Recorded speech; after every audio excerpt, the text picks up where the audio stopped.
Welcome to Breakup Cheater, the channel where real-life stories of love, betrayal, heartbreak, and redemption come to life. From shocking confessions and marriage struggles to secrets that could destroy a family, we dive deep into the moments that test the human heart. If you crave suspense, raw emotion, and stories that make you think twice about trust, love, and loyalty, you're in the right place. Subscribe and turn on notifications, because every story here will leave you on the edge of your seat.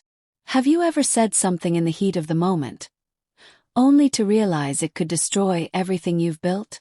I'm Claire, and tonight I'm sharing the story of how one careless confession nearly tore my marriage apart. From past regrets to the struggles of intimacy and trust, this is a journey through love, betrayal, and the fight to save a family. Stay with me, because this is a story you won't forget. The words that nearly destroyed my marriage. The night started like any other casual evening out, but a few drinks loosened my tongue in ways I now regret more than anything. In a drunken haze, I blurted something to my husband, something I desperately wish I could take back. That one careless confession has left our marriage hanging by a thread. To understand how we got here, I need to explain the backstory. My husband, Ryan, and I first met as teenagers, both working at the same small call center. Back then there was no spark between us. He left town for college while I stayed behind, finishing high school while working at the same job. 5 years later, fate crossed our paths again. We began dating, fell in love, and eventually married. Today we're raising 2 young children. Ryan is 27 and I'm 25. About 6 months after the birth of our second child, I started taking a new birth control pill. What I hadn't anticipated were the side effects, particularly a complete lack of interest in physical intimacy. Ryan would try to be close, but I continually rejected him.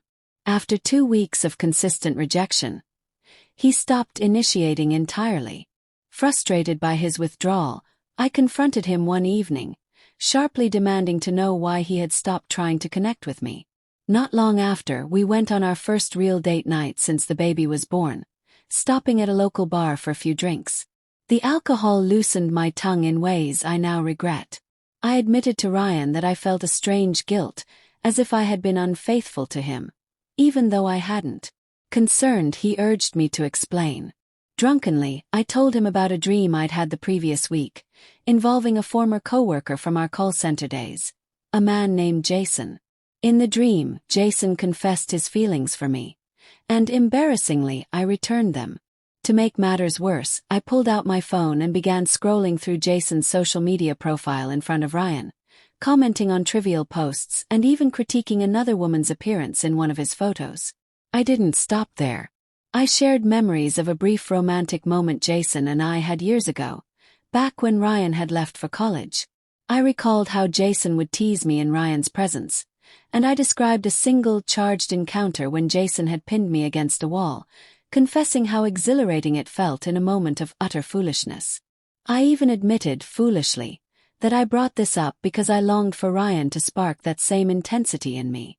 The next morning, Ryan was furious, not just at my drunken revelations, but at my behavior over the past month. He felt deeply hurt by my consistent lack of physical affection, compounded by my overt fixation on another man's social media and reminiscence about past romantic encounters. My attempt to make amends, by offering intimacy that morning, only intensified his anger. He pointed out that I'd withheld myself for weeks, yet one night of talking about someone else seemed to reignite my desire. Looking back, I can see why he felt so betrayed. Ryan had quietly harbored feelings for me when we first met, yet never acted on them.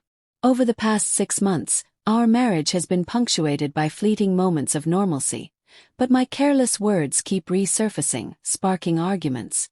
Ryan is now haunted by the idea that I chose him only because he had a stable life and career, while Jason represented a version of me that was vibrant and carefree, a version Ryan fears I still long for.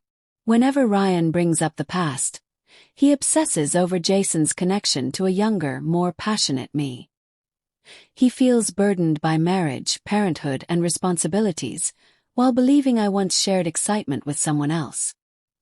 He even cruelly remarks that Jason would no longer find me attractive, given my weight gain since our children were born.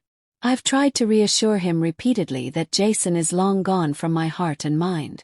My feelings now are solely for Ryan. I've deleted Jason from social media, stopped referencing him, and even started exercising with Ryan to improve my health and demonstrate my commitment to our relationship. Yet, our intimacy remains inconsistent, heavily influenced by whether Ryan is fixated on the past. During one argument, Ryan coldly remarked that Jason wouldn't even glance at me now, emphasizing the weight I've gained since our pregnancies. He dissects every detail I've ever shared. How I once found Jason attractive, his height, his dark hair, even the fact that he was my boss. I've explained countless times that my comments were fleeting nostalgia, a lapse in judgment, not a reflection of ongoing feelings.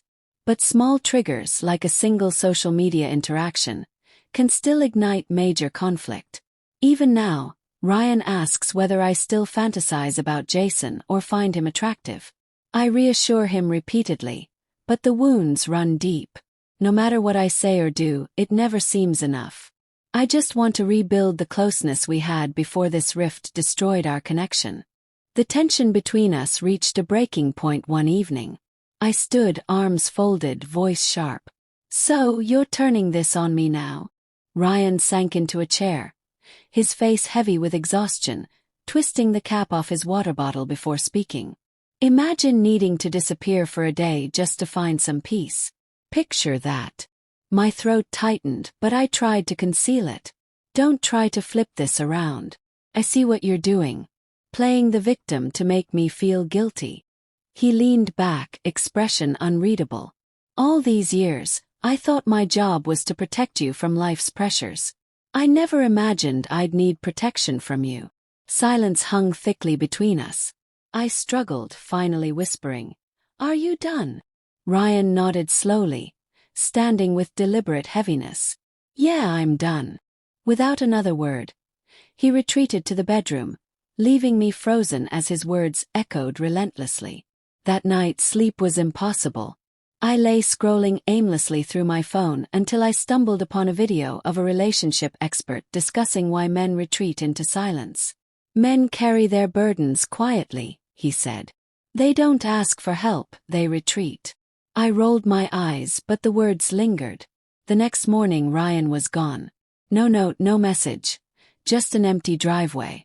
My chest tightened as I texted, leaving without a word. Real mature Ryan. No reply came. The day dragged on.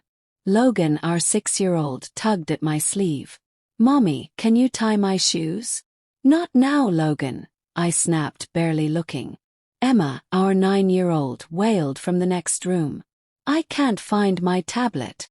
"Emma, if you keep crying about that tablet, I'm going to lose it," I shouted, voice sharper than intended. Logan stood silently, eyes wide, mirroring Ryan's. Guilt stabbed me. I exhaled and knelt to tie his shoes, realizing the damage this tension was causing not just to our marriage, but to our family. By early afternoon, Ryan finally texted, "I'll be home later. Don't wait up." My heart raced as I called immediately. What's that supposed to mean? I demand an explanation. "Don't wait up." "It means what it says," he replied flatly, hanging up. That evening, Ryan returned late, moving deliberately, placing his keys and jacket down without a word. His glance held neither anger nor exhaustion, only emptiness. "Done sulking?" I asked, voice harsher than intended. He sighed softly. "I'm tired, Claire. Tired in a way sleep can't fix." I crossed my arms, refusing to soften. "Yeah, well, I'm tired too. You think this is easy for me?" He didn't snap or retort. Instead, his gaze lingered, quiet and searching. "That's the problem," he said. "I don't think you even know what you want." His words struck like arrows. "What's that supposed to mean?" I demanded. He didn't answer. Relationships are fragile, and sometimes one mistake can feel like the end. But even in the darkest moments, understanding, honesty, and effort can help rebuild what was broken. I shared my story to show that love isn't perfect. It's complicated, messy, and worth fighting for. If you've faced challenges in your marriage or relationship, I want you to know you're not alone. If this story resonated with you, hit like, subscribe, and turn on notifications for more real-life relationship stories. And remember, it's never too late to try to fix what's broken.